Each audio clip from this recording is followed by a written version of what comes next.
Bismillahirrahmanirrahim. Assalamualaikum warahmatullahi wabarakatuh.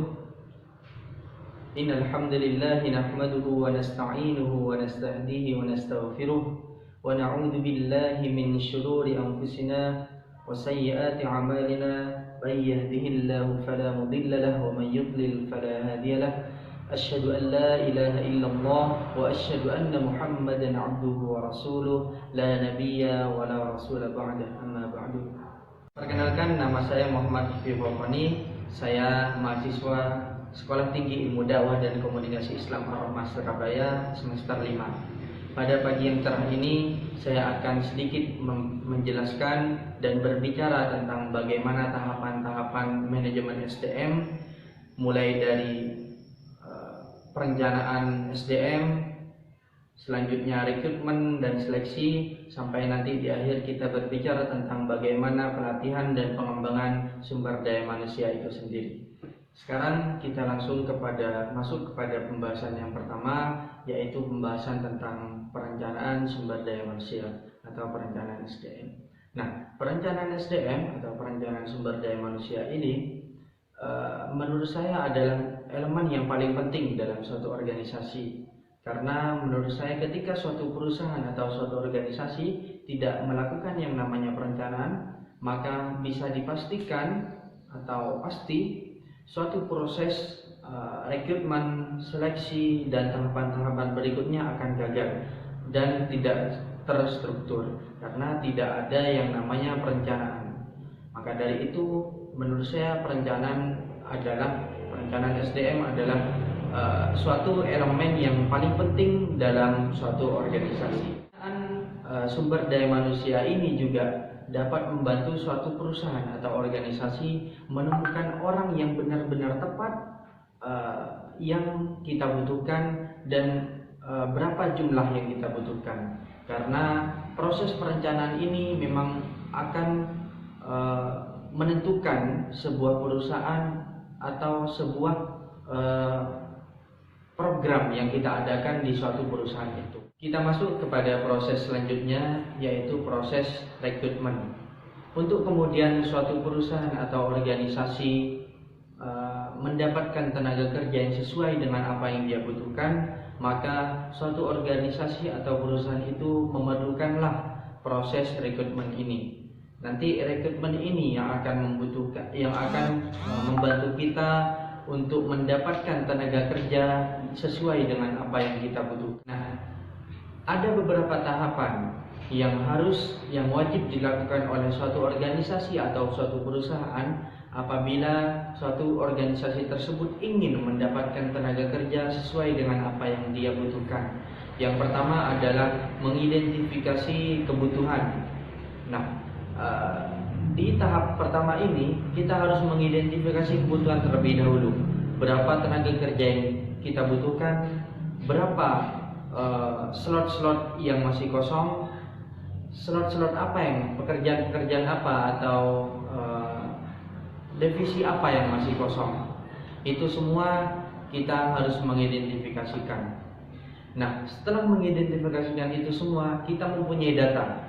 Kita mempunyai data tentang posisi mana yang kosong, berapa orang yang kita butuhkan, dan lain sebagainya. Nah, tahapan kedua dalam rekrutmen setelah kita melakukan identifikasi kebutuhan mana yang masih kosong, berapa orang yang mau dipekerjakan, dan lain sebagainya, kita masuk kepada tahapan kedua, yaitu merencanakan perekrutan sesuai dengan yang kita butuhkan. Nah, di dalam perencanaan ini kita menentukan hari apa kita mau melakukan perekrutan itu, di daerah mana kita mau melakukan perekrutan itu, dan yang lain sebagainya. Kita harus mengatur segala apa yang ada di perekrutan itu. Selanjutnya yaitu mempublikasikan lowongan pekerjaan yang ada di perusahaan kita. Setelah kita melakukan identifikasi dan melakukan perencanaan perekrutan, kita harus mempublikasikan lowongan pekerjaan yang dimiliki oleh perusahaan kita. Nah, ada beberapa perusahaan yang mungkin memilih iklan untuk mempublikasikan lowongan pekerjaan seperti koran, seperti TV dan yang lain sebagainya. Tapi ada juga beberapa perusahaan yang lebih memilih mengiklankan di media sosial seperti di Instagram, di WhatsApp maupun di Facebook. Dan itu semua dilakukan tergantung apa yang dilakukan oleh direksi di dalam perusahaan atau suatu organisasi itu masing-masing, tergantung kepada direksinya itu. Dan semua diperbolehkan, tidak ada yang salah dan tidak ada yang benar. Semua diperbolehkan tergantung apa dan bagaimana yang akan dilakukan oleh pimpinan direksi itu. Nah, setelah kita melihat setelah kita mempublikasikan lowongan pekerjaan yang dimiliki oleh perusahaan yang kita bina itu, kita melihat surat lamaran yang telah masuk. Seminggu, 2 minggu, atau 1 bulan tergantung pimpinan direksi, baru kita lihat surat lamaran yang sudah masuk di perusahaan kita. Nah, setelah kita lihat dan sudah dikumpulkan surat lamaran pekerjaan yang diajukan oleh semua orang kepada perusahaan kita itu, kita pilih dan kita panggil kandidat-kandidat yang sudah dianggap bagus dan cocok sesuai dengan kriteria perusahaan yang sudah kita buat. Tahap selanjutnya adalah setelah kita memilih dan memanggil kandidat yang sudah dianggap memenuhi persyaratan oleh satu perusahaan itu, kita mengumpulkan berkas-berkas mereka. Dan meminta mereka untuk mengisi formulir lamaran pekerjaan yang sudah disediakan oleh suatu perusahaan atau suatu organisasi tersebut. Nah, tahapan selanjutnya adalah memeriksa referensi dan latar belakang si pelamar. Setelah kita mengumpulkan berkas-berkas si pelamar yang memang sudah terpilih, yang akan menjadi karyawan di perusahaan kita kumpulkan. Baru setelah itu kita memeriksa referensi dan latar belakang si pelamar melalui CV atau surat lamaran pekerjaan yang mereka ajukan kepada perusahaan kita. Nah, selanjutnya ada yang namanya tahap seleksi dan penyaringan kandidat. Tahapan seleksi ini juga memiliki tahapan-tahapan selanjutnya yang nanti akan dijelaskan di pembahasan selanjutnya. Setelah ada tahapan seleksi dan penyaringan kandidat, baru setelah itu ada pemilihan dan menerima orang yang benar-benar kualitas dari orang-orang yang berkualitas. Jadi penerimaan orang-orang yang berkualitas dari orang-orang yang berkualitas. Jadi memang perusahaan kita membutuhkan orang-orang yang benar-benar berkualitas. Setelah itu pembuatan penawaran pekerjaan atau job desk atau SOP yang kita sepakati bersama antar perusahaan. Selanjutnya yang terakhir adalah mulai bekerja atau langsung masuk kepada perusahaan atau kantor. Baik, kita masuk kepada proses atau tahap selanjutnya, yakni tahap seleksi. Nah, dalam tahap seleksi ini suatu perusahaan atau suatu organisasi akan atau bisa melakukan tahap seleksi ini menjadi 3 bagian. Yang pertama adalah seleksi administrasi. Nah, dalam seleksi administrasi ini suatu perusahaan atau organisasi akan meminta kepada orang yang melamar pekerjaan di perusahaan kita, meminta seperti riwayat hidup, ijazah terakhir, atau fotokopi identitas seperti KTP, akte dan lain sebagainya, sesuai dengan apa yang dimintai oleh organisasi atau perusahaan tersebut.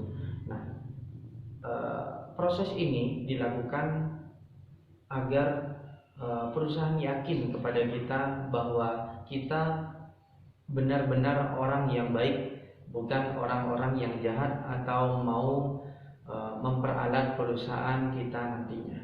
Itu adalah seleksi yang pertama.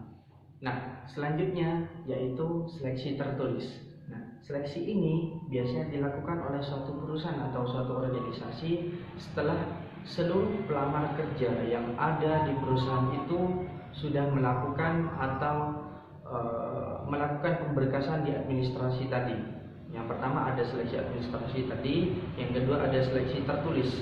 Nah, seleksi tertulis bisa kita laksanakan, bisa perusahaan laksanakan apabila seluruh pelamar kerja itu sudah melakukan seleksi administrasi yang kita minta sesuai dengan perusahaan yang minta.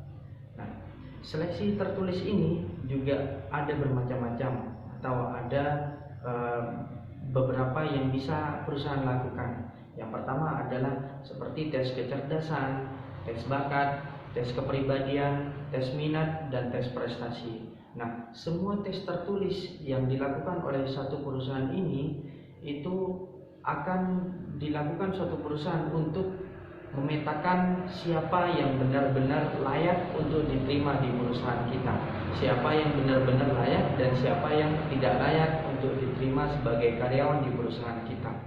Yang ketiga adalah seleksi tidak tertulis. Nah, seleksi tidak tertulis di sini juga ada bermacam-macam, ada berbagai macam. Contohnya seperti tes wawancara, tes praktek, dan tes kesehatan. Semua ini dilakukan perusahaan untuk bisa menyaring, benar-benar menyaring siapa orang yang benar-benar bisa diterima di perusahaan kita dan siapa orang-orang yang tidak bisa diterima di perusahaan kita. Nah, setelah kita berbicara tentang seleksi dan rekrutmen tadi, kita masuk kepada pembahasan selanjutnya, yaitu pembahasan tentang penempatan SDM atau penempatan sumber daya manusia. Dalam penempatan SDM ini, pimpinan direksi perusahaan atau suatu organisasi itu bisa mempertimbangkan penempatan SDM yang mereka punya. Nah, pertimbangan-pertimbangan yang ada dalam suatu organisasi atau perusahaan itu ada 4 pertimbangan, terbagi menjadi 4 dan ada 4 pertimbangan. Yang pertama adalah pertimbangan pendidikan dan prestasi. Pertimbangan pertama ini, yaitu pertimbangan pendidikan dan prestasi ini, itu sangat penting dalam tahap penempatan SDM. Karena contoh ketika ada salah seorang pelamar dari luar melamar kepada perusahaan kita, maka kita melihat jikalau pendidikannya bagus atau prestasinya bagus, maka kemungkinan besar pimpinan direksi suatu perusahaan atau organisasi itu akan menempatkan posisi yang juga bagus. Akan tetapi jikalau pelamar kerja memiliki pendidikan yang kurang bagus dan prestasi yang kurang bagus, maka kemungkinan besar pimpinan direksi suatu perusahaan akan mendapatkan si pelamar kerja itu juga di posisi yang kurang bagus atau di bawah si orang yang memiliki pendidikan bagus tadi. Yaitu pertimbangan usia. Pertimbangan usia ini juga tidak kalah pentingnya dengan pertimbangan pertama tadi, yaitu pertimbangan pendidikan dan pertimbangan prestasi.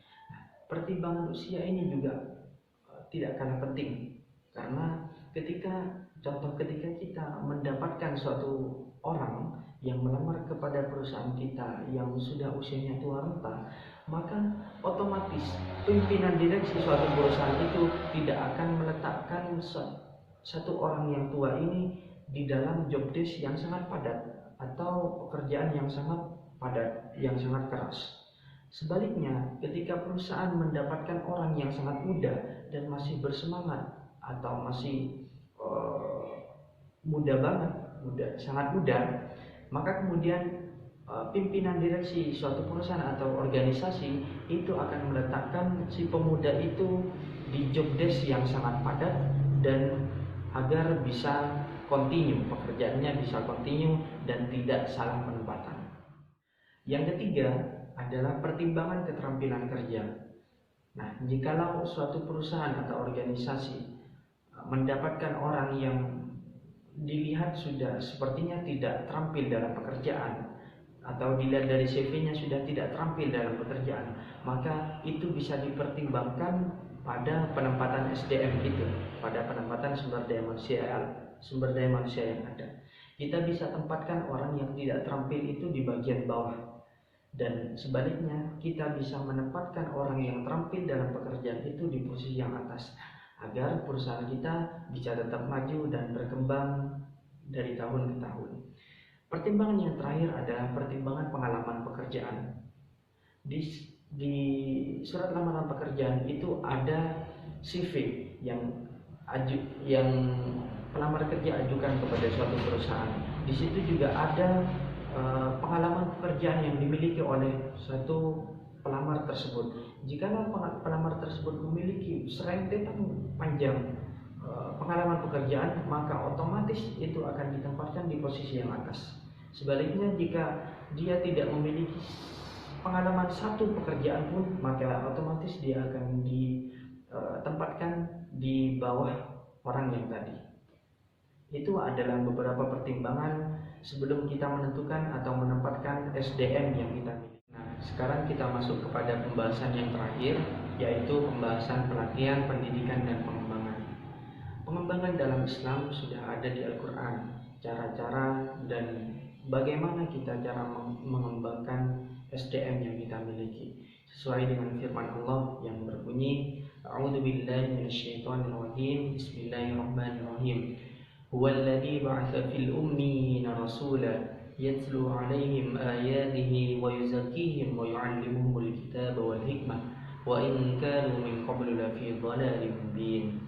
Yaitu dalam ayat tersebut saya bisa menyimpulkan bahwa ada 4 konsep pendidikan dalam Islam. Yang pertama adalah tilawah, yatslu alaihim. Yang pertama ada tilawah, yang kedua ada ta'lim, yang ketiga tazkiyah, yang keempat adalah hikmah.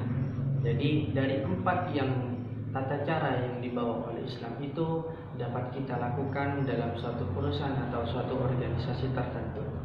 Mungkin hanya ini yang bisa kami sampaikan, kurang lebihnya kami mohon maaf atas segala kesalahan dan kekurangan. Wabillahi taufiq wal hidayah. Wassalamualaikum warahmatullahi taala wabarakatuh.